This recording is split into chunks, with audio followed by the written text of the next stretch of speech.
Why do the rich keep getting richer while ordinary people struggle? It's not just luck or hard work. It's about who gets the money first and how that money moves through the financial system. Living costs are too high. Why won't housing prices drop? These aren't just personal problems. When governments and central banks inject money to boost the economy, it flows first to corporations, banks, and wealthy investors. They buy stocks and real estate, driving prices up. By the time it reaches ordinary households through wages and spending, prices have already climbed.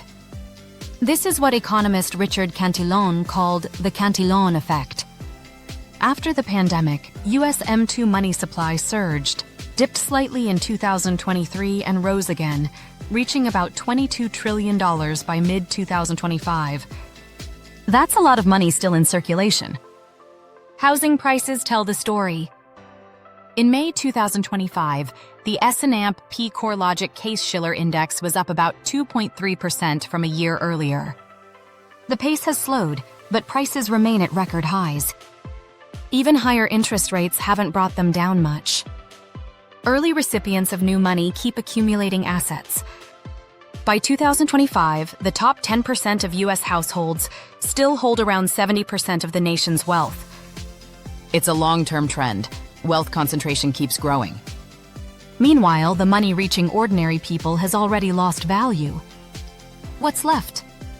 Higher grocery bills, higher rent, and homeownership dreams pushed further away.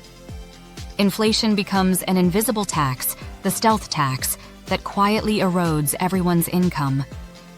The same pattern plays out globally. By Q1 2025, global debt topped $324 trillion. Heavy debt makes economies more vulnerable to interest rate hikes and currency swings. When the US dollar strengthens, emerging markets often take the first hit. This is where the dollar milkshake theory comes in. In recessions, the US pumps out dollars that spread across the globe.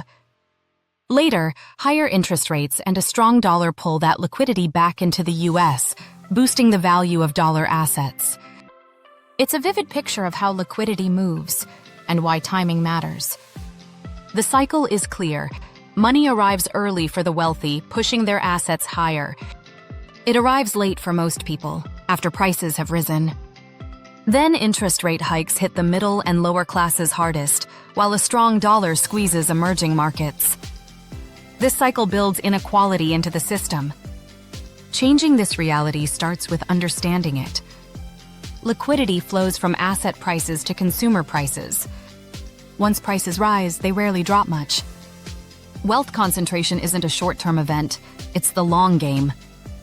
At the individual level, you need to manage cash flow, control debt exposure, and diversify investments. At the national level, we need productivity gains, healthy competition, and targeted fiscal policy. The world isn't just a race to make money. It's a game where those who get the money first have the advantage. If you know the rules, you can ride the wave and create different outcomes, even in the same tide.